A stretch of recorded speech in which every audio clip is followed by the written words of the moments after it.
Yan. Okay. Paki-thumbs up nga po kung clear sa inyo lahat.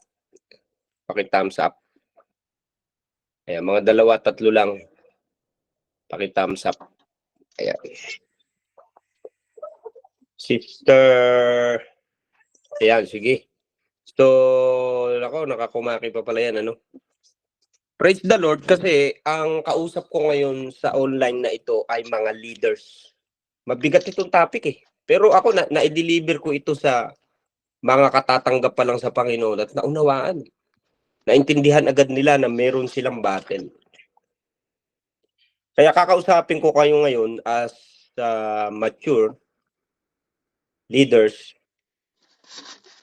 na dumadaan sa madaming pagsubok. At marami sa inyo ay minsan gusto mo nang give up, gusto mo nang bumigay, gusto mo nang mag-stop. At papakilala ko sa inyo si Apostol Pablo na minsang pinagtangkaan. Naku, bigat ng message eh, no? Pray nga tayo. Pray tayo. Father, in the name of Jesus, once again, we thank you, Lord. Maraming salamat sa gawain ito. We pray, Lord God, na ang salita mo sa amin ay natatanim pa rin sa good soil, matabang lupa, na bagamat message ito sa Israel, ang parable, pero makukuha namin ng principle na hindi pala natatanim basta-basta ang salita ng Diyos sa isang tao unless na siya ay good soil. Maganda ang taniman, maganda ang puso, madaling taniman. Kaya pala, Lord, nag-i-stop ang growth ng isang Christians, ang isang leaders, ang isang even pastor kapag ayaw na niyang magpatanim ng iyong mga salita. Lord, sa na-discover namin sa Book of Acts 28 na Hebrew Greek na nagtutugma ang mensahe kung sino yung nakatuklaw kay Paul sa Book of Acts ay walang katapusang gumagalaw sa generation namin ngayon. To stop the members, the leaders, the pastors to serve you. Lord, dawa ay mamulat kami sa reality ng spiritual battle. Dahil hindi namin pinasok ang Christianity para lang sa pagtawa, pagkain, pagtaas ng kamay, pakikipag-fellowship. Pumasok din kami sa isang giyera. Christianity is not about happiness.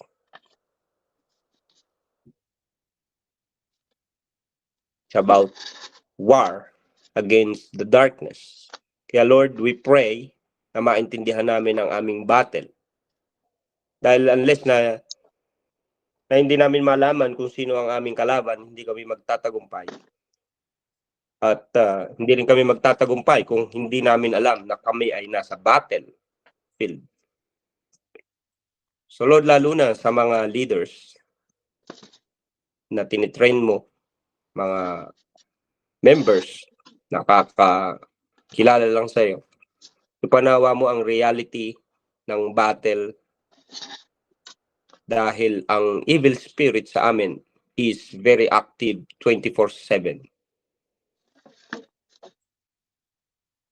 At ipakita mo sa amin ngayong gabi ang galaw ng kanilang prince of this world. Pakita mo sa amin na hindi laging patungkol sa pagtaas ng kamay, pakikipag-fellowship ang Christianity. There is a war. Lord, nasa amin ang Holy Spirit and the Holy Spirit is enough to protect us. The Holy Spirit is real in our lives. The Lord, ipakita mo sa amin through the Holy Spirit yung spiritual realm, yung spiritual battle Dahil particularly ang mga leaders, pastors sa bawat churches ang target ng ganitong spirit. Kaya Lord, patatatagin mo kami ngayong gabi. Ipapaunawa mo sa amin. Palalakasin mo ang discernment ng aking mga kapatid. Patatatagin mo ang aming emosyon. Palalakasin mo ang aming espiritu. At higit sa lahat, Panginoon, tuturuan mo kami ngayon na i-treasure ang bawat vision na meron kami kung bakit kami nagsimula. Dahil yun ang dahilan kaya hindi namatay si Pablo. Kaya hindi namatay si Pablo sa bagyo, sa tuklaw ng ahas, because he has a vision. Ang man with a vision ay hindi basta-basta magagapi ng kaaway unless na wala na kaming interest sa vision na binibigay mo sa amin. Wala na kaming interest sa pagkatawag mo sa amin. The Lord, Holy Spirit, move right now. Have mercy sa iyong mga anak sa online na ito, Panginoon. Abutin mo sila. Paunawa mo sa kanila, Panginoon, ang reality ng battle namin 24/7, every day, Monday, Tuesday, Wednesday, Thursday, Friday, Saturday, Sunday. Another on Monday, Tuesday, Wednesday, Thursday, Friday, Saturday, Sunday. Another Monday, Tuesday, Wednesday, Thursday, Friday, Saturday, Sunday is a battle day namin against the enemy. Kaya Lord, ayaw mo sa iyong mga anak ang hindi nagmamature. Ayaw mo sa iyong mga anak ang hindi na lumalago. Ayaw mo sa iyong mga anak ang hindi na kinukonsulta ang Holy Spirit. Ayaw mo sa iyong mga anak na hindi ginagamit ang sword of the spirits, which is the word of God. So Holy Spirit, pakita mo sa amin ano yung meron si Pablo. Bakit hindi siya nagawang mapatay nitong ahas na ito?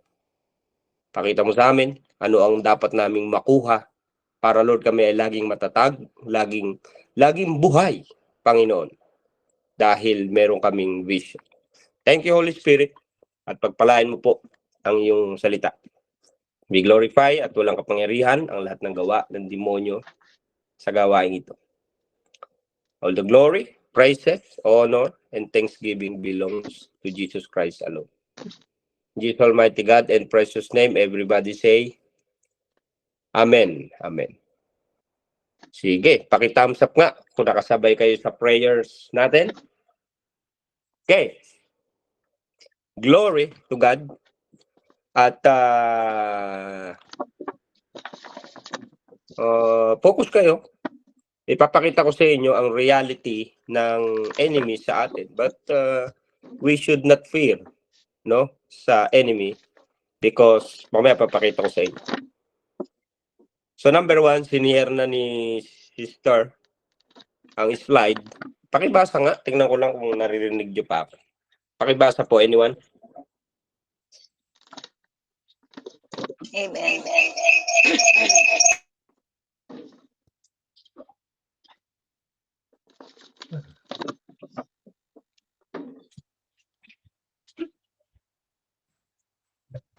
Amen. Ako na lang po. Sabi po dito, every Christian is in a war. Be alert and of sober mind. Your enemy, the devil, prowls around like a roaring lion, looking for someone to devour. Resist him, standing firm in the faith, because you know that the family of believers throughout the world is undergoing the same kind of sufferings. Kaya pakita ni Peter na all the family of believers, whether Jew, Gentiles, bride of Christ, body of Christ, has an enemy. No, lahat tayo ay meron tayong enemy. At very clear ang scripture na bawat isa sa atin has an enemy at kilala natin ang enemy natin na si Lucifer na naging Satan, the primary enemy. Pero sabi ko nga, si Satan naman, the devil, capital D, the devil is hindi naman siya magbibigay ng panahon dahil una sa lahat, hindi naman siya omnipresent. Kung siya ay nasa Singapore, busy siya doon sa Singapore. Lilipat lang siya sa iba, ganun lang siya. Hindi siya pwedeng nire-rebuke mo sa Singapore, nire-rebuke din sa Japan. Hindi siya kasi omnipresent. Bagamat, hindi rin natin masasabi na hindi tayo dadalawin ni Satanas. Sabi ko nga, pagka nadalaw ka ni Satanas, hindi ka dapat natatakot dahil matindi ang paggamit sa'yo ng Panginoon dahil nakuha mo yung atensyon ng leader nila. Kung paano mong nire-rebuke yung small demons, same lang ang pag-rebuke mo doon sa prince nila. Because same lang din naman yung nagpalayas sa demons at pagpapalayas kay Satan. Same Holy Spirit na meron ka. Naintindihan? So, ang tingin mo dapat kay devil at doon sa evil spirit at doon sa demons is same, na hindi yung kaya mo i-cast out si demons, kaya mo i-cast out si evil spirit pagdating kay Satan na kinakabahan ka na. Minsan may ganun, pag narinig yung salitang Satan, iba ang dating sa kanila. May takot. So bagamat alam na natin itong verse na to, alam na natin yung mga sinasabi ko, pero may ipapakita ko sa inyo dahil ino-observe natin bakit may mga Christians na maapoy at bigla na lang nawawala sa Panginoon. Bakit may mga Christian na ang sisipag sa ginagawa sa Panginoon at bigla na lang silang bumabagsak, nadideceive ng enemy. So maganda itong mensahe dahil nakita natin ang problema. Number 1, tayo ay nasa war. Dapat alam natin, no? Lagi kong tinuturo sa inyo ang Holy Spirit. Pero tandaan natin, tayo ay nasa war. Okay? Ayan, ini-slide na ng ating kapatid. So, share ko na sa inyo. Naghahanap ako ng illustrations kung gaano ang evil spirit sa atin. Siguro, sa illustrations na nakikita ninyo, ang evil spirit sa atin is kaya niya tayong ma-face to face. Okay? Pero hindi siya pwedeng pumasok sa atin, ma-possess tayo. Sa theology, tinuturo natin yan. Ang Christian cannot be possessed. Hindi siya po pwedeng makontrol powerfully ng evil spirit dahil according sa Bible, we are the temple of the Holy Spirit. So, ako kaya kong patunayan 'yun. Christian, yung true believer Christians cannot be possessed by evil spirit. Hindi siya pwedeng ma-possess ng evil spirit na bigla na lang nagwa-wild at control na siya ng evil spirit, no? Okay? Pero, ang enemy ay kaya tayong ma-face to face. Even Jesus nga, kaya niyang i-face to face. Remember, naka-face to face ni Jesus Christ si Satan through Peter? I think Matthew chapter 16, nung sinasabi ni Jesus Christ, ang context doon ay you will build my church upon this rock. Pinapakita na niya. Tapos sinabi niya kay Peter na mapapako ako sa krus, mamamatay ako. At sabi ni Peter bigla na lang na no Lord, no Master. It will not happen to you, sabi niya gano'n. So lumalabas na at according sa scripture, ang ni-rebuke ni Jesus doon, hindi si Satan, hindi si Peter, ang ni-rebuke ni Jesus ay si Satan sa face ni Peter. Kaya hindi lahat ng kasi ang according sa scripture, sabi ni Jesus Christ, ang iniisip mo is the ano nga ito? Human concern, not God concern. Kaya nga hindi lahat na nagpapayo sa iyo ng human concern ay galing sa Diyos. Be careful. Dapat marunong ka mag-discern. Hindi lahat ng human concern ay galing sa Diyos. No? Naku, mapupuyat ka dyan. Bakit ka pa magti-training? Human concern. Inaintindihan? So anuman ang naririnig ninyo, kailangan tayo ay merong discerning spirit. Lalo na mga leaders dapat malakas yun.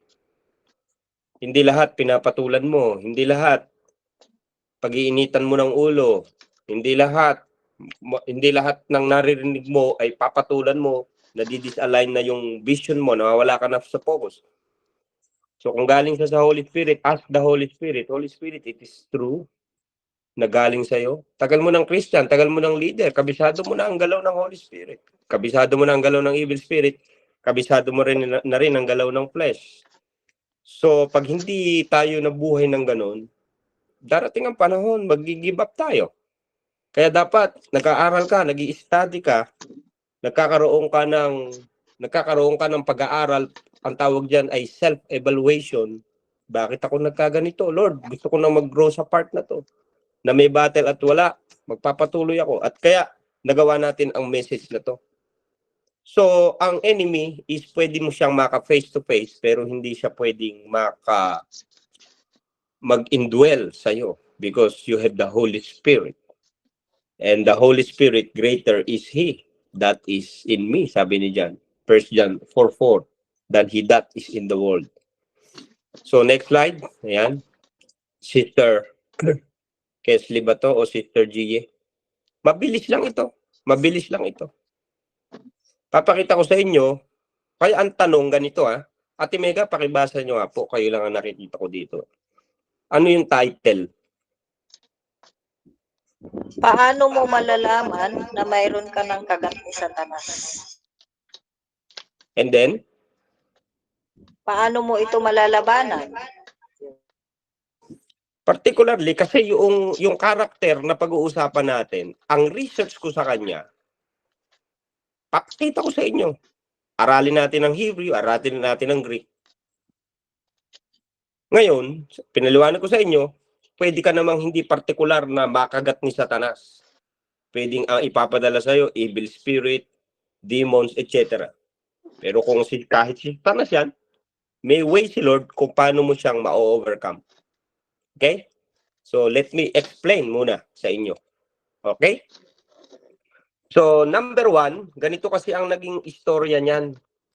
Sige po, Ate Mega, pakibasa nga po. Ano ang naging istorya niyan bago tayo makarating doon sa message? Kasi maganda, pag nagtuturo tayo ng message, tinitingnan natin yung history bago siya makarating doon sa point mo. Tinuturo natin yung sa hermeneutics. Tama ba? Sige, Ate Mega, bakit? Saan ito nagsimula? Ano sabi? Sabi po, vision of Apostle Paul.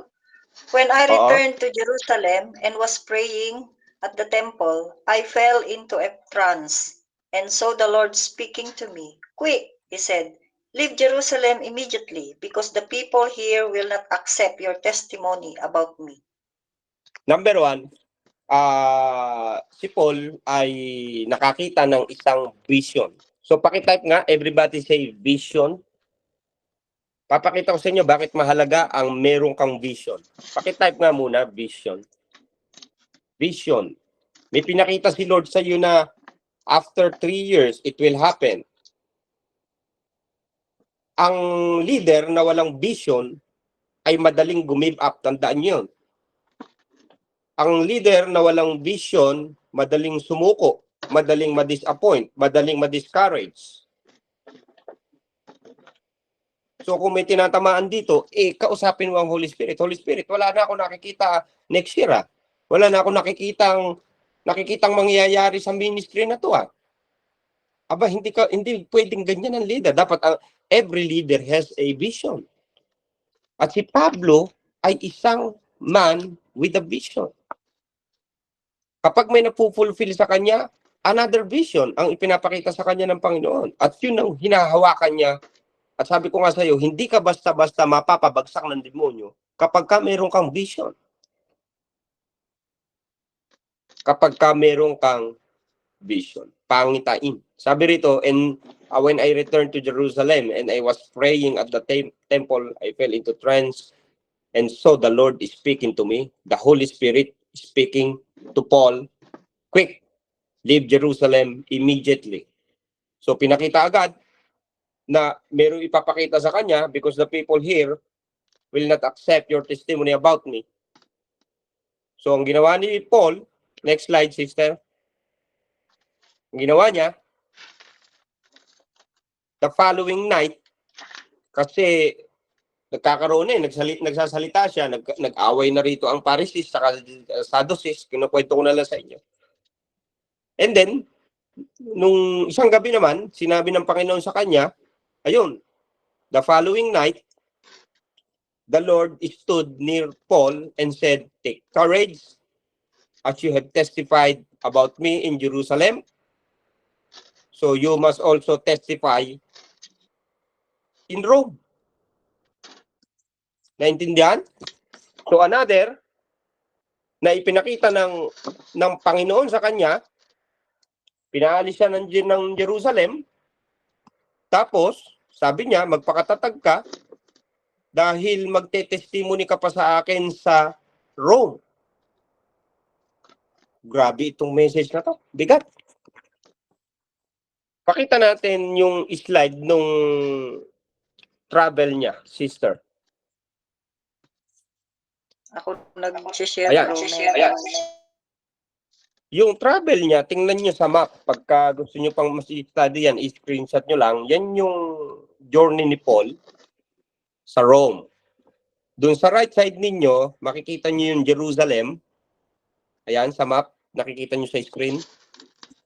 From Jerusalem, nandyan ang Caesarea, Sidon, Cyprus. Binaybay niya yung Turkey na yan. Ang gamit niya rito ay barko. Nasisiraing barko. Nung araw pa kasi ito. Tapos, Ate Mega, nakita mo yung Creta, yung Crete. Remember the Crete? Yung Crete. Dito sa Crete na ito, may nangyari sa kanila na nag-stay sila Pablo dito sa Creta or sa Crete. Nag-stay sila. Ang payo ni Pablo dyan sa mga kasama niya sa barko, huwag tayong alis ng Creta. Dahil hahampasin tayo ng matinding bagyo. Hindi sila nakinig kay Pablo. Yung araw ng red, papunta sila ng Malta. Okay? Yung pag-uusapan natin. Diyan, wala namang malinaw na ibinigay nung nagre-research ako. Hindi ko alam dito kung saang banda, but ang according sa Bible, between Crete and Malta, hinampas sila ng matinding bagyo. So nilalakaran na ngayon ni Pablo yung vision niya dahil sinabi ng Panginoon sa kanya, pupunta ka pa sa Rome, magte-testify ka pa. Naiintindihan? Sa travel mo, sa vision na ipinakita ng Diyos sa iyo, maraming bagyo, maraming pagsubok. Kaya nga sinasabi ko sa inyo, pag leader ka, dapat may vision ka. At pag may vision ka, hindi ka pababayaan ng Diyos. Unless na ayaw mo na yung vision ng Diyos. You give up. Kaya ang dapat nagbibigay ng lakas sa atin na magpatuloy. May vision may pinakita si Lord. Bakit ko sinimulan itong pagkakatawag ko na ito eh? So, next slide, sister, pabasa natin sa kanila. Kung anong nangyari ngayon sa bagyo. Nakita nyo ha? Dalawa. I-next slide mo na lang, Tagalogin mo na lang kaya. Next slide. Kasi wala na tayong time eh. Late tayo nag-start. Sige, Ate Mega, pakibasa po yan para makuha nila yung kwento. Acts 27. Sige. Ano sabi? Sabi po sa Acts 27, dahil matagal nang hindi dahil matagal nang hindi kumakain ang mga nasa barko, tumayo si Pablo at nagsalita, "Mga kasama, kung nakinig lamang kayo sa akin at di tayo umalis sa Crete, hindi sana natin inaabot ang ganitong pinsala. Ito ngayon ang payo ko. Lakasan ninyo ang inyong loob sapagkat walang mamamatay isa man sa inyo. Wow. Kaya nga lamang mawawasak ang barko. Nagpakita sa akin kagabi ang isang anghel ng Diyos. Grabe ang may vision, no? Na nagmamay-ari sa akin at siya kong pinaglilingkuran. Sinabi niya sa akin, huwag kang matakot, Pablo. Dapat kang humarap sa emperador. Alang-alang sa iyo'y ililigtas ng Diyos ang lahat ng mga kasama mong naglalakbay. Kaya Tama. tibayan ninyo ang inyong loob, mga kasama. Nananalig ako sa Diyos na mangyayari ang lahat ayon sa sinabi niya sa akin. Kaya lamang mapapadpad tayo sa isang pulo. Yun. Ayun. Yung pulo na yun na pag-uusapan namin. Pero bago natin alisan yan, para magkaroon kayo ng interest sa vision, tingnan nyo Number 1 na lesson dito, masarap sumama sa mga taong may vision. Mahirap makipag-partner sa isang taong walang vision. Wala siyang nakikita next year. Grabe itong maghanap kayo ng mga taong may vision. Nakukuha niyo ibig sabihin? Yung meron siyang nakikita sa ministry niya. Meron siyang nakikita sa pagkatawag sa kanya. Alam mo, itong taong to, sabi rito ito ngayon ang payo ko, lakasan ninyo ang inyong loob sapagkat walang mamamatay, isa man sa inyo. Grabe yung taong may vision. Nadadamay yung mga tao sa paligid niya. Nahahawa siya.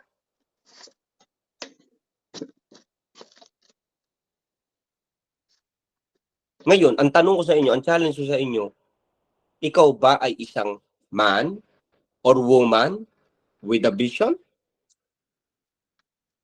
Sige, check natin ang sarili natin. Baka naman tayo ay mga leaders lang na lagi lang tayong sumasabay sa flow. Dapat may vision ka. Dapat meron kang nakikita kasi ano yung nilalakaran mo? Ano yung purpose mo? At kapag may vision ka, sabi ng Diyos, nagpakita sa akin kagabi ang isang anghel ng Diyos, ang Diyos na nangyayari sa akin at siya kong pinaglilingkuran. Sinabi niya sa akin, huwag kang matakot, Pablo, dapat kang humarap sa emperador. Pag may vision ka, hindi ka takot sa kahit anong haharapin mo.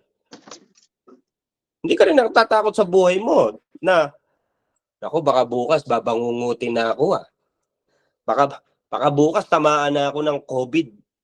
COVID-24 na ba ngayon, Ate Mega? Kasi COVID-19 dati, tama ba? Ako, baka tamaan ako ng COVID Ay, nako, baka mamatay ako sa gutom Ay, baka, hindi ba may vision si Lord? 2 years from now, 3 years from now, hindi ko alam kung kailan ito kay Pablo Bakit ka mamamatay ngayon? May vision ka pala bukas. Kung may vision ka bukas, ibig sabihin, buhay ka ngayon, buhay ka rin bukas. Kung may vision ka pagtanda mo, adi aabot ka hanggang tatanda ka. Nakukuha niyo yung point ko? Thumbs up nga tayo doon kung nakukuha niyo yung point ko. Naiintindihan niyo yung ibig ko sabihin doon sa point na yon? Kung may vision na ipinakita ang Diyos sa iyo sa 2027, ibig sabihin buhay ka hanggang 2027. Ibig sabihin matatag ka hanggang 2027. So bakit ka mag-give up sa 2026? May ipupulfill sa iyo si Lord sa 2027. Kaya ang tinuturo ng Bible sa may mga vision, huwag kang matakot. Mag-aasawa ka pa ng Amerikano, mega charm, o gano'n. Di ba? Kasi may vision tama? Naintindihan? Amen. Nakukuha yung point. So dapat, ang isang leader, hindi siya takot sa kamatayan niya, hindi siya takot sa bukas niya, hindi siya takot sa next month niya, hindi siya takot sa next year niya. Bakit? May vision siya Kaya ka takot. Kasi nawawala na yung vision sa'yo. Hindi mo na, ibig sabihin, yung vision sa'yo, hindi mo na siya tinitingnan, hindi mo na siya nilalakaran. Pero once na meron kang vision na nakikita, hindi ka basta gigive up at hindi ka basta mamamatay. See? Amen. Next slide. Pakita natin yung map. Kasi sabi dyan, mapapadpad sila sa isang pulo So ulitin ko, yung map dyan, galing sila ng Jerusalem, nagpunta ng Creta, between Creta hanggang Malta na yan, Ate Mega, dyan sila binanatan ng bagyo, nalulubog na sana. pinakita ng Panginoon, hindi, mabubuhay ka kasi haharap ka pa sa emperor eh. Kaya kahit anong bagyo ng buhay sa'yo, kung may vision ka, hindi ka basta napapalubog. Unless na ayaw mo na ng vision. Amen. Liba tayo doon, naku, tinawag ka halimbawa maging leader sa SFC. Nakakita ka sa ministry mo ng vision na ganito ang mangyayari. Tapos along the way, binagyo ka, ayaw mo na. Kaya ka lumulubog, bumabagsak, nag-give up. Pero hanggat may vision, nandun ka sa vision na nilalakaran mo na it will happen, hindi ka basta mapapabagsak ng bagyo. Nagiget? So ngayon, yung sinabing pulo kanina, pag-usapan natin. Pakibasa po. Next slide, Sister Rachel, Sister Mega. Pakibasa po. Ayan. Acts chapter 1:25. Ito ang pag-uusapan natin. Kasi, ipapakita ko sa inyo kasi ang target ng enemy ay ang mga taong may vision, ang mga taong ginagamit ng Diyos, ang mga taong may pangarap sa iglesia, ang mga taong may ginagawa sa iglesia. Hindi ka naman babanatan ng demonyo kapag katamad ka sa iglesia. So dito, kung may vision ka, may pangarap ka, may mararating ka, pero may pagdadaanan ka. Sabi nga ni Dr. Julius Dawa, bigat ng message na yun sa akin eh. Dahil yung quote niya na yun, na nabasa ko, I think 2 years ago, hindi siya nawala sa akin eh. Yung sabi ni Doc Julius na yun, kaya ka may pinagdadaanan kasi meron kang patutunguhan. Ang laki ng impact sa akin nun. May vision ka, may pagdadaanan ka. Even sa work ba yan? Sa pamilya mo ba yan? Persecution ba yan? Na give up ka na. Ayaw mo na. Kasi meron kang patutunguhan. Automatic yun kasi lumalakbay ka eh. Lumalakad ka eh. Meron kang pagdadaanan. Gusto mo wala kang pagdaanan, dito ka na lang sa comfort zone. Sunday Christian. Taas ng kamay sa linggo, dating buhay ng Monday to Saturday. Nakaintindihan? Sige, pag-usapan natin ito, Ate Mega. Acts 28:1-5. Ano sabi? Amen. Nang makaligtas na kami, nalaman naming ang pulong iyon ay tinatawag na Malta. Yes. Napakabuti ng ipinakita sa amin ng mga taga roon, sapagkat Mm. nang bumagsak ang ulan at naging maginaw, nagsiga sila at inasikaso kaming mabuti. Mm. Si Pablo na may namulot ng kahoy at nang mailagay ang mga iyon Yun. sa siga, mula rooy lumabas ang isang ahas dahil sa Yan init. ang pag-uusapan natin. Dahil daw saan? Sa init. Ayan. Kukwento ko sa inyo mamaya. Sige, tuloy mo, Ate Mega. Tinuklaw nito ang kamay ni Pablo nang makita Okay, ng stop mga na. taga roon. Okay, Yung ahas, Ate Mega, hindi lang sa pinaluputan, ha? tinuklaw pa.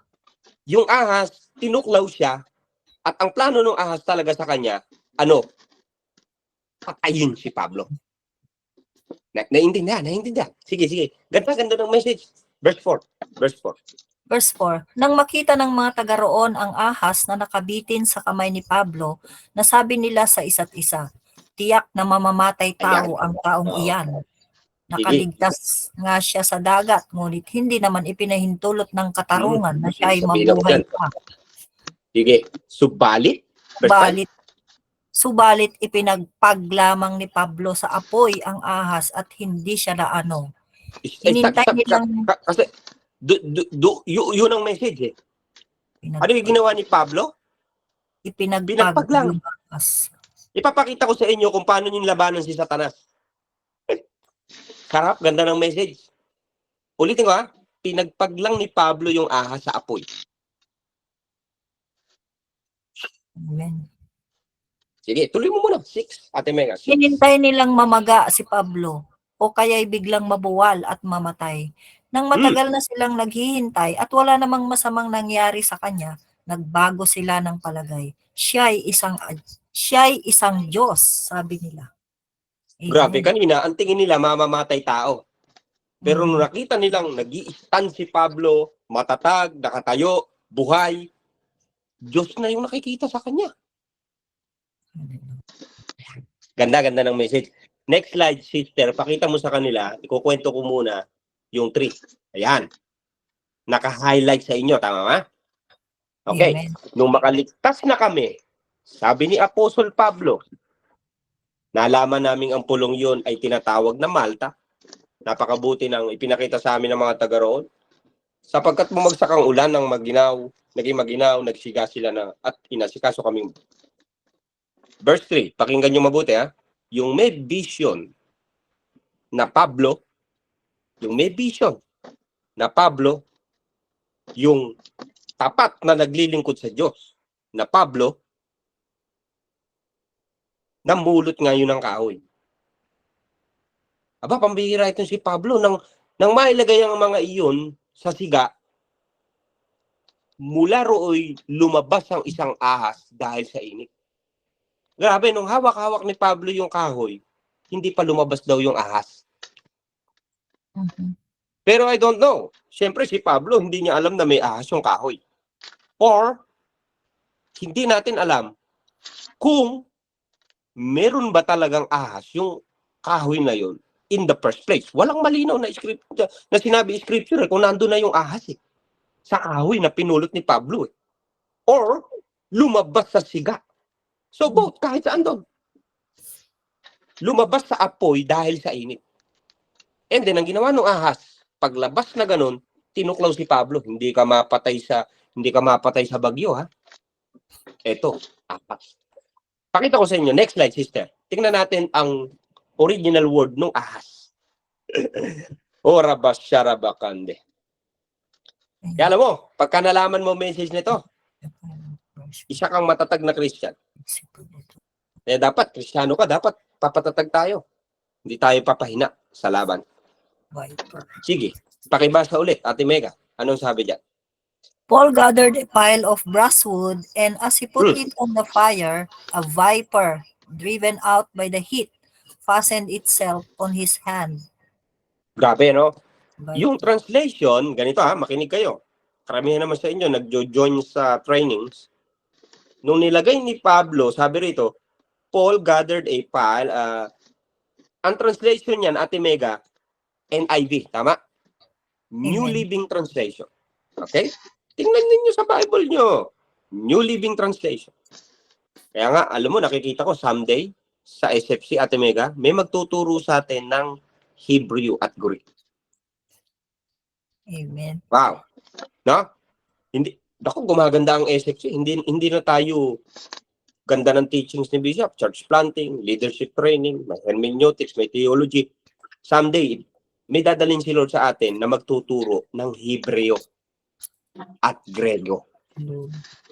Kasi pag nakukuha mo yung meaning, original meaning ng word by word, ang tindi ng message.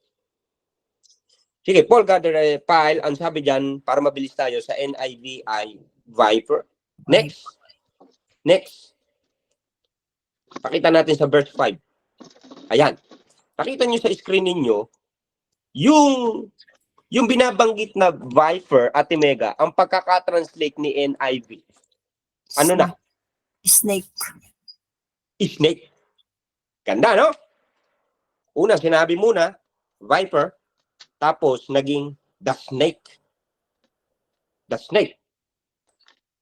Okay? Magugulat tayo sa next slide. Pakita mo yung next slide, sister. Ayan. Isa pa, para mabilis tayo. Ayun, lumabas. Ang translation na yan, Ate Mega, is the King James Version translation. King James Version. Kanina si NIV. Ngayon si King James. Titingnan natin yun sa Greek mamaya. Naku, hindi ko yata nalagay dyan. Sige. Yung translation ni King James Version, Paul gathered, sabi niya ganon, ang unang pagkakasabi, verse 3, viper. Tama ba? Amen. Viper. Tapos, nagkwento sa verse 4, itong si Lucas, at pagdating sa verse 5, Ate Mega, ano ang translation naman niya? Snake? Beast, no? Shook of the beast. into the fire. Beast Hindi, na. hindi snake. Hindi snake. Beast. What is your God? Research mo nga sa ano mo, sa King James Version mo, Ate Mega. Kung tama yung research ko. At titingnan natin sa Greek mamaya. 28:5. What is your of the creature naman dito sa NKJV. Hindi, King James nga. KJV.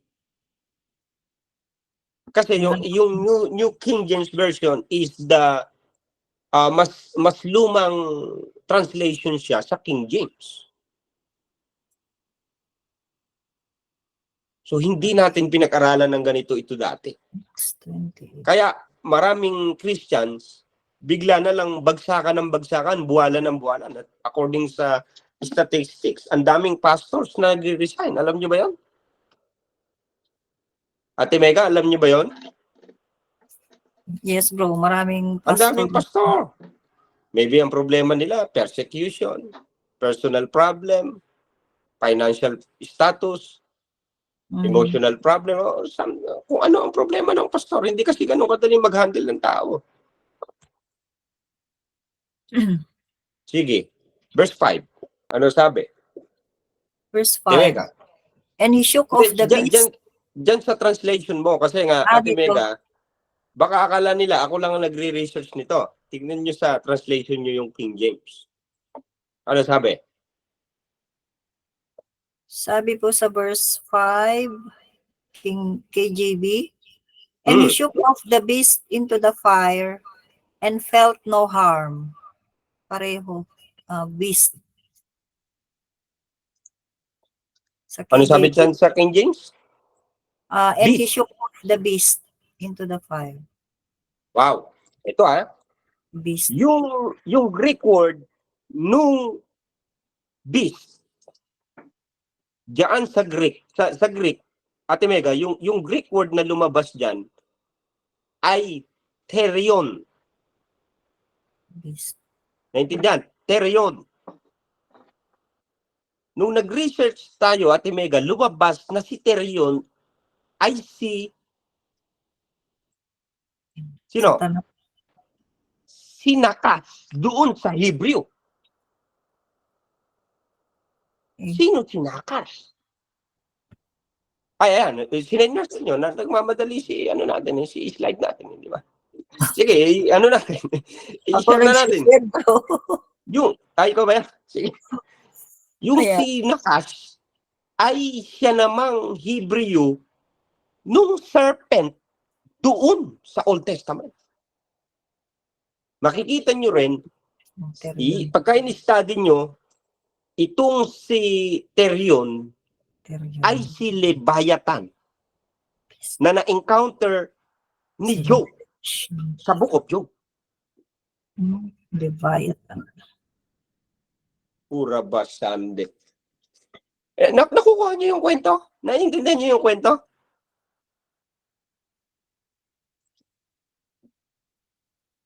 Therion. Sige, next slide mo, Ate Mega, next slide. He shook the beast. Sa Old Testament, ang Hebrew niyan, Ate Mega, ay nakas. Ang translation ay naukas. Parang ganun eh. Ang hirap ng Hebrew eh. Naukaus. Ganun, naukaus. Parang nawalan ka ng pera sa wallet. Naukaus, di ba? O kaya, wala na talagang pera. No cash naman yun, Ate Mega, no cash. Okay?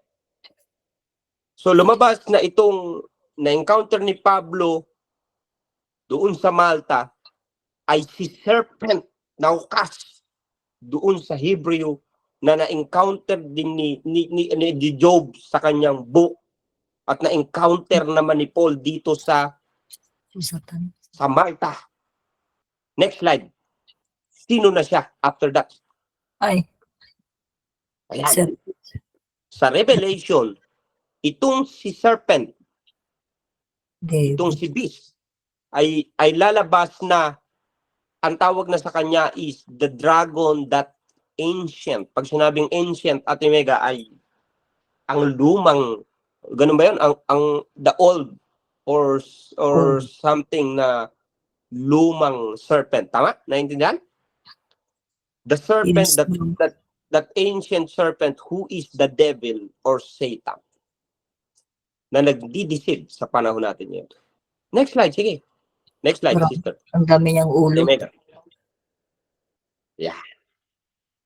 And the devil who had deceived them was thrown into the lake of fire and sulfur where the beast, yun, and the false prophet were. And they will be tormented day and night forever and ever. So siya rin. Nagsimula sa Genesis, dinideceive niya ang lahat ng matagpuan niya. Next slide, Ate Mega, pakita mo sa kanila. Yung from Genesis, dinideceive niya si Adam, dinideceive niya si Eve. At siyempre, sa Old Testament, hinihintay niya ang Messiah. Remember, si Satanas, hindi niya alam kung sino ang Messiah. Hindi niya pa. Kaya nga, nung nagtatanong si Moses, ano ang pangalan na sasabihin ko sa kanila patungkol sa iyo? Ang sabihin mo lang sa kanila, I am who I am. Hindi siya nag-reveal ng pangalan Jesus. Yung pangalan Jesus ay ni-reveal lang niya through Mary. Pangalanan mo siyang Jesus. So, itong si serpent sa Old Testament ay pare-pareho ng strategy hanggang kay Malakay. And ganun din ang strategy niya from Book of Matthew until Revelation, deceiver. Ngayon, ito ang gusto kong makita ninyo mga leaders. Dapat kilala natin ang ating kalaban. Kasi pwede kang gumib up eh. Pwede kang bumigay eh. Naintindihan? Pwede kang sumuko eh. Along the way ng iyong pagkatawag. Pero dapat kilala mo, sino itong kalaban ko? Hindi tao ang kalaban mo. May strategy siya at hindi nagbabago ang kanyang strategy. Grabe ito, ang dami nating natutunan sa SFC, theology, hermeneutics, pero hindi natin nahuhukay ito. Tama? Amen. So ngayon, ipapakita ko sa inyo, ganito ha, lalo na yung sinasabing maapoy naman siya. Yung mga nagsasabing on fire dyan, makinig kayo rito. Si Pablo na may namulot ng kahoy at nang mailagay iyon sa siga. Nang mailagay iyon sa siga. Next slide mo, sister, i-highlight natin. Ate Mega. Yun. Ayan. Saan lumabas itong si Terion? Sa siga. Lumabas si Terion doon dahil sa init. Hello? Ang tindi ng init, doon siya lumabas. Huwag mong sabihing on fire ka sa Panginoon. Tandaan mo, makinig kayong mabuti. Kasi dinadalo ko kayo na merong reality ng battle eh. Kasi marami kong kilalang maapoy. Gumibap. Naisampa ang ating kapatid. Hindi na tayo papayag na maulit ito. Tama? Lumabas yung ahas sa apoy.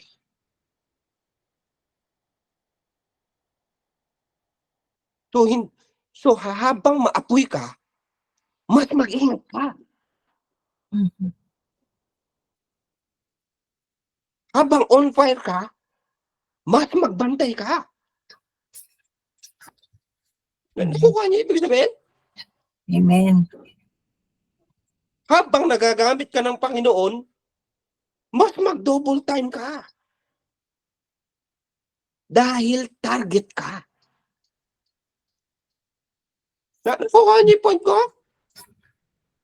Yes. Hindi mayayanig ang evil spirit sa Kristiyanong walang Wala lang. Ano ba namin? Ayoko baka merong mga tamaan. Walang init. Yung Kristyanuhan, ang mahirap pa nga yung Kristyanuhan, sila pa'y nagagamit.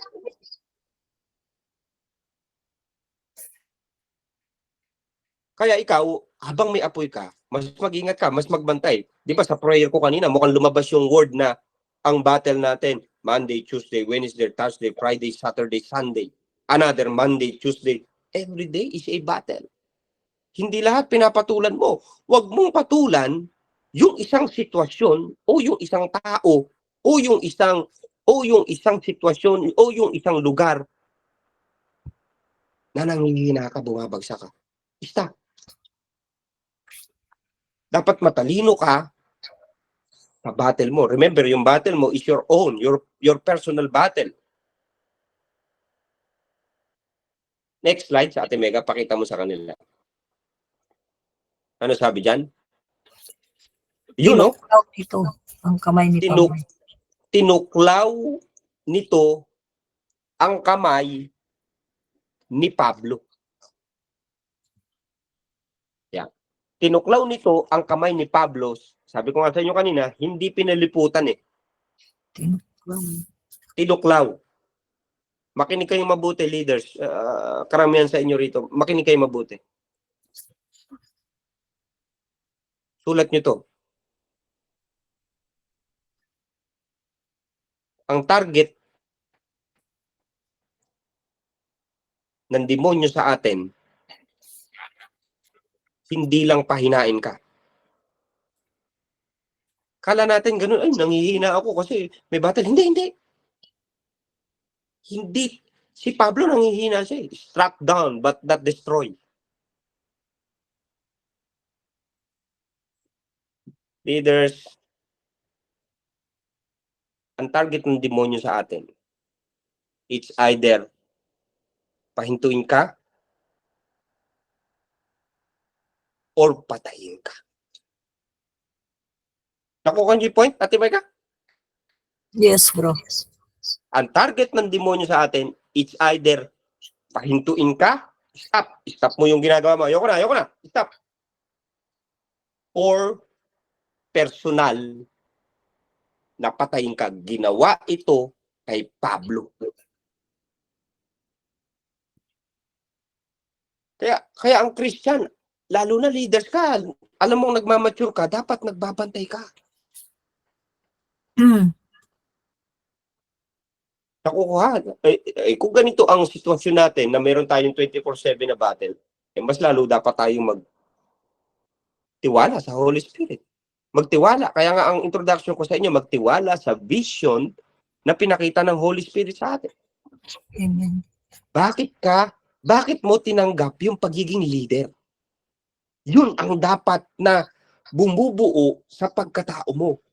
In the first place, bakit ka pumasok sa Christianity? Yun dapat ang hindi nawawala sa buong pagkatao natin. Dahil yun ang panlaban natin sa kao. Ngayon, verse 4, Ate Mega, hanggang 6 lang yan, ipapaliwanag ko sa inyo. Pang-apat. Ano sabi? Verse 4.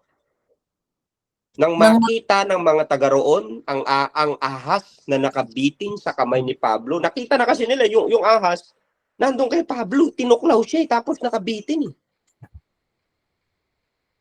Nasabi nila sa isa't isa, tsak na mamamatay tao ang taong yan.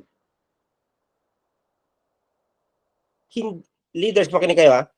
Hindi ngunit meron kang spiritual battle ay masamang tao ka na.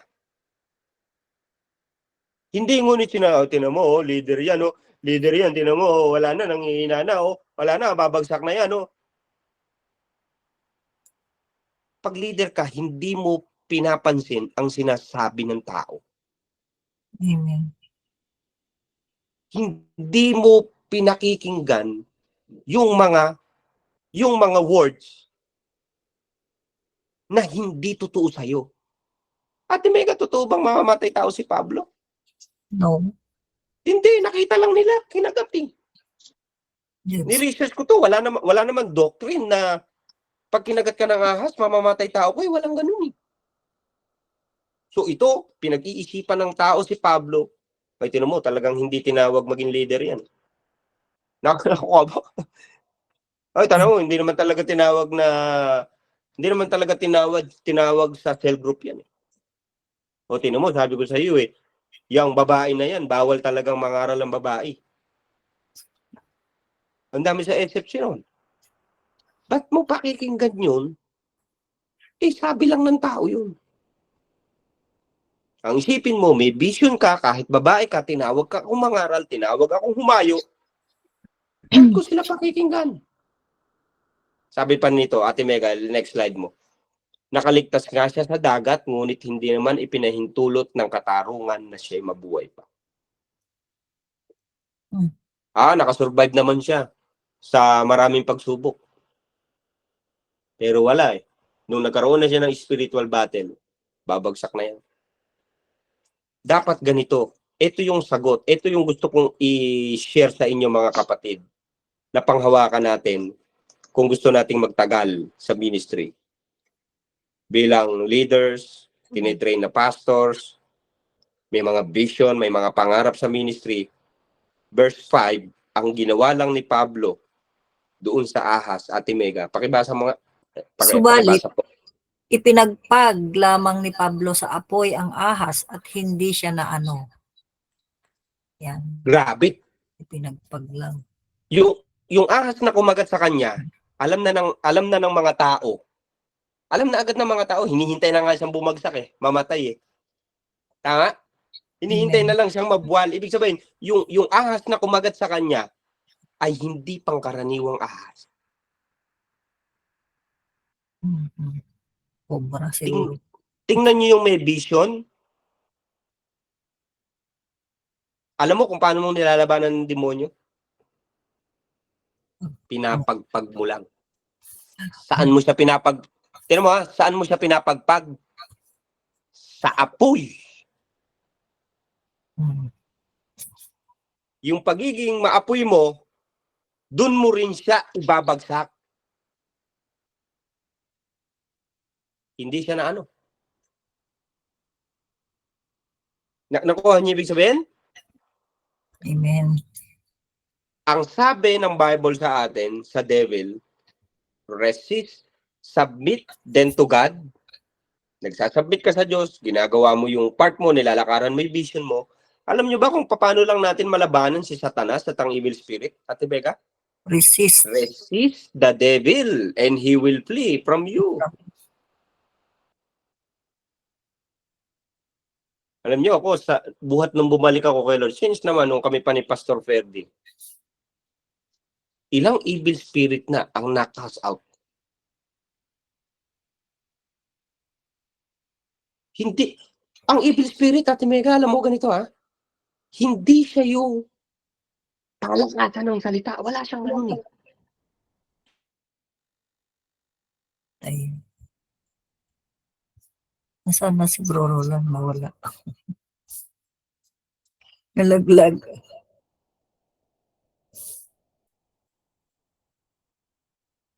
Hello, bro. Napagpag. Ayan. Dito na lang tayo. Naririnig ba, Ate Mega? Yes, bro. Dinig. Naririnig po ba? Clear. Pagtsagaan nyo na lang nawala ako. Pagtsagaan nyo na lang nawala akong camera. Baka naman okay lang sa inyo. Okay lang Nalobat Kala ko kasi hindi na ako mag-preach Okay? So ganito. Amen. Naririnig naman po, Ate Mega, clear? Yes, bro. Clear. Okay. So ngayon, ang gagawin lang natin, tuloy-tuloy lang yung pagsasubmit kay God. Kung ano yung pinapagawa ni Lord, lakaran mo lang yon. Huwag mo i-entertain yung mga taong nagpapahina sa'yo. Huwag mo ring i-entertain yung sariling emosyon mo. Yung vision mo, hindi naman galing sa emotion mo Pag galing sa emotion mo, yung vision mo, hindi siya vision. Ang tawag doon, ambition. Pangarap mo. Eh yung vision mo galing sa Holy Spirit eh. So huwag mo siya pakinggan, huwag mo pakinggan si emosyon kapag ka nakakagalaw, pagka siya ay bumabangga na sa vision mo.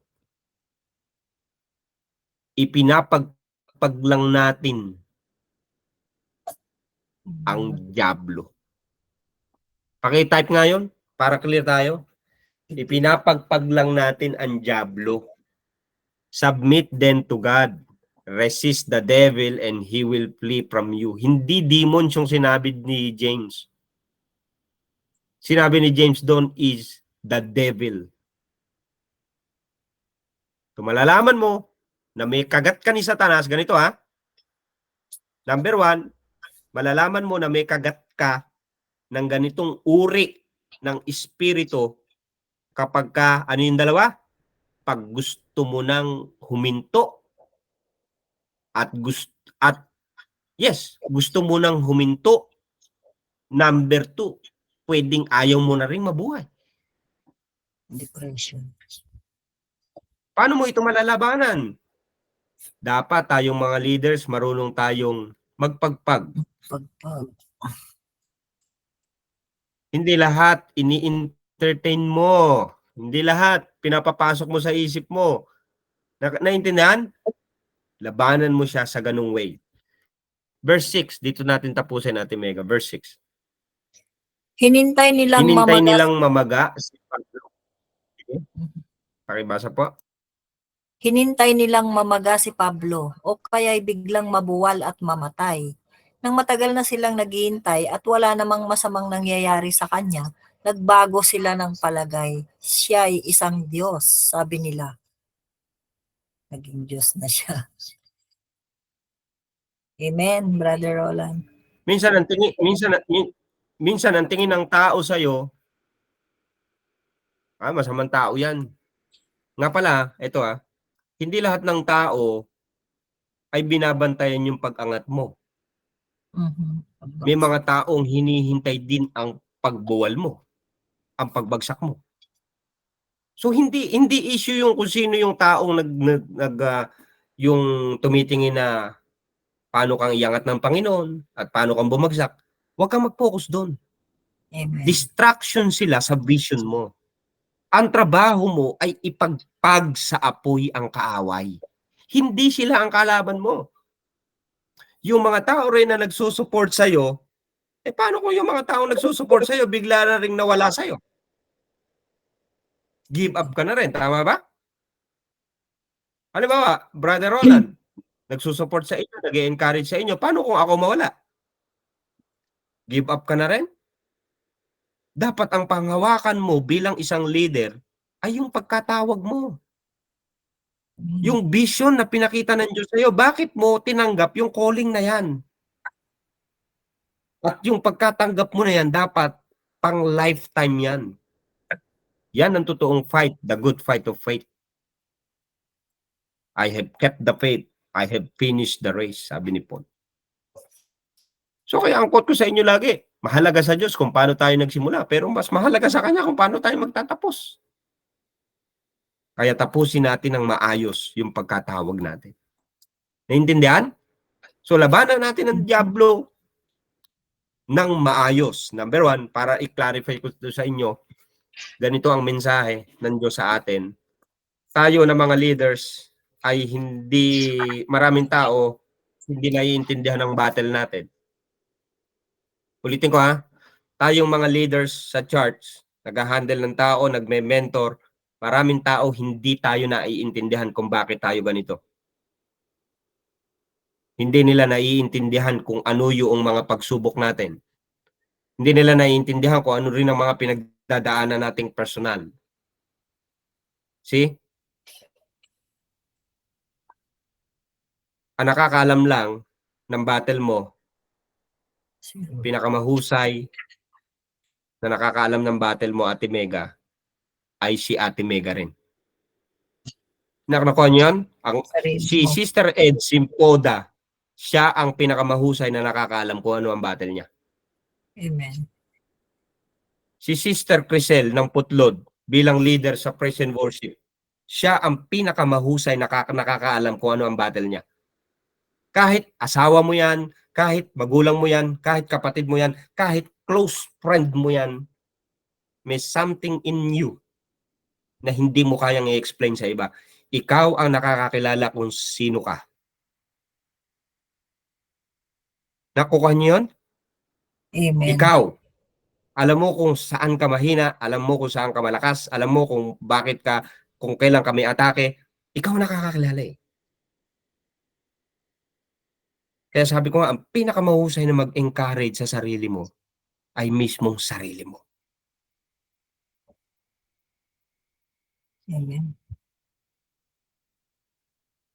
Ulitin ko ha, ang pinakamahusay na mag-e-encourage sa'yo ay ikaw. Learn. Sabi ni si David, tinan mo ha, but David encouraged himself in the Lord, his God. Tinuturuan ni David na palakasin yung sarili niya. Kaming mga mentor ninyo ay gabay nyo lang. Hindi kami ang nagdidirect sa buhay ninyo. Mentor, paalala, pastors ninyo nagpipreach sa inyo, ikaw pa rin. Laban mo yan, personal. Kaya dapat makasanayan mo na dumepende sa Diyos, tulungan mo rin yung sarili mo. Hindi ka 100%. Napapasyalan kayo ni Bishop. Ayan, nasa Pinas pa ba si Bishop? Napapasyalan kayo ni Bishop. Pero hindi laging ganon. Madalas tayo ay alone sa ministry. Madalas tayo ay humahayong mag-isa. Ha? Tayo ay nagme-mentor mag-isa at mayroong tayong mga pagsubok personal. Dapat ang pinakamahusay na encourager mo ay sarili mo. Amen. Si Michelle, ang pinakamahusay na encourager niya, sarili niya. Amen. Number 2 lang ako.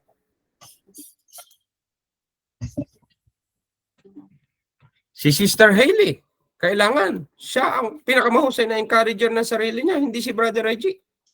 Paano kung mawala si Brother Reggie? Wala na siyang encourager. Ang matindi ngayon, hindi mawawala yung sarili mo.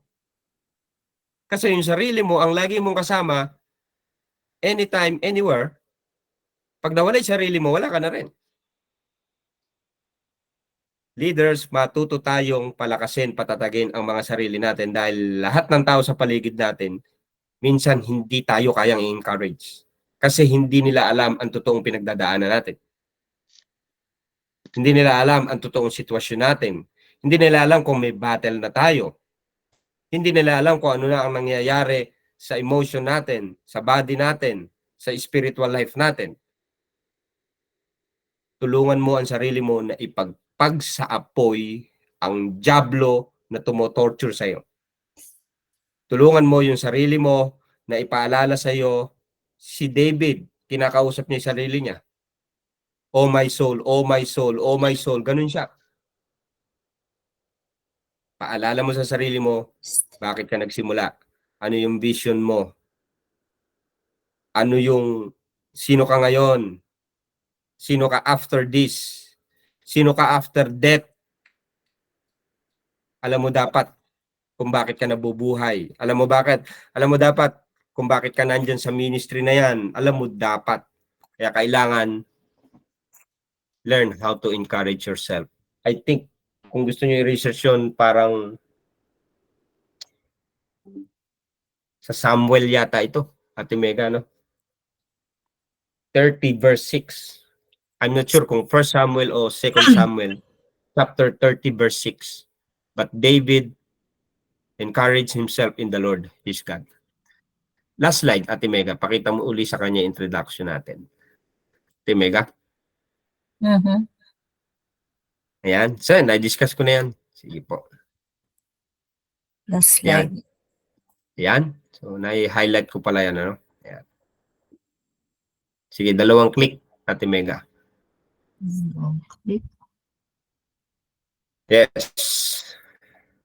Kung gusto nyo yung slide na to, bibigay ko sa inyo. PM nyo lang ako. Kuya Roland, gusto ko yung slide mo. Gusto ko pang aralin yung slide mo. Bibigay ko sa'yo. para lang tumatag ka, magpatuloy ka sa calling mo. Kasi ang tao hindi maiintindihan ang ginagawa mo sa Panginoon. Hindi rin nila alam na may personal kang battle. Pag leader ka, gusto nila encourage mo lang sila, pero sila hindi ka naman nila ini-encourage. Amen. Napansin niyo ba 'yon? Yes. Ikaw yung pastor or leader na encourage pero sila hindi naman nag-e-encourage sa'yo. Encourage mo na lang yung sarili mo. Palakasin mo yung sarili mo, patatagin mo ang sarili mo through the Word of God na pinag-aaralan natin. Naintindihan? So, ikaw ang magpalakas sa sarili mo. Next slide, Sister Mega, Ate Mega. Yung introduction natin. Ulitin natin sa kanila. So, Ayan. pinakita ko sa inyo rito na Gentiles, Jew and Gentiles, meron tayong kaaway, and every Christian is in a war. Hindi ito patungkol lagi sa pagtaas ng kamay. Ang pagiging leader ay hindi lagi itong patungkol sa masaya tayo, may tumatanggap kay Lord. Masaya tayo, may lumalago ang church, dumadami ang members. Ako, masaya ako.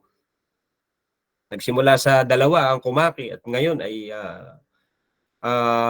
pinalalago ng Panginoon, no? Nagbunga pa ito na mga maaapoy na leaders at mga willing magpastor, Ate Mega. Amen. At nakikita ko nga, baka maapoy pa ito sa akin sa mga susunod na panahon. So what? Tayo naman ang nag-mentor sa kanila. Di ba? Amen. So, natutuwa tayo doon. Pero, hindi tayo laging nandun na, okay na ako rito, ang sarap Hindi ganun Remember Elijah? Si Elijah ay na-depress nung nasa breakthrough siya. Si Elijah ay gusto nang gumib up, magpakamatay nung nasa breakthrough siya. Wala siya sa hindi siya binigo ng Panginoon sa battle niya kay Baal. Hindi, ngunit may breakthrough ka para ka nang wala sa war. After ng breakthrough mo, mas matindi ang war. Nakukuha niyo yung point ko? So, dapat alam mo sa sarili mo, next. Kasi maghihiwa-hiwalay na tayo rito. Next. So, darating na naman ang panahon. May battle ka na naman. Hindi mo na naman kaya, hindi mo na alam ang gagawin mo. Kasi darating ang panahon, may battle ka Tama? So, sana maalala mo, sinabi na ito ni Kuya Roland sa akin kailangan ko mag-focus. Ano yung vision ko? Ano yung binigay ng Holy Spirit sa akin? Mabubuhay pa ako. Magpapatuloy pa ako. Sabi din ni Dr. Julius, kaya ako may pinagdadaanan kasi meron akong patutunguhan. Lumabas ka kasi sa comfort zone mo Intindihan? Amen. So, leaders, every Christian is in a war. Hindi tayo pumasok sa pagtataas lang ng kamay sa church. Tayo ay may spiritual battle, Monday to Sunday. Another Monday to Sunday. Kaya please, maintindihan natin ito at magpatuloy tayo. Gusto ko kayong ipanalangin right now. Let's pray, lalo na ang mga may pinagdadaanan. Father, in the name of Jesus, once again, we thank you, Lord. Maraming salamat sa gabing ito. Bagamat muntik nang hindi matuloy ang aming pag-aaral, muntik na nilang hindi marinig ang iyong teachings na ito. Salamat dahil hindi aksidenteng nakarating sila,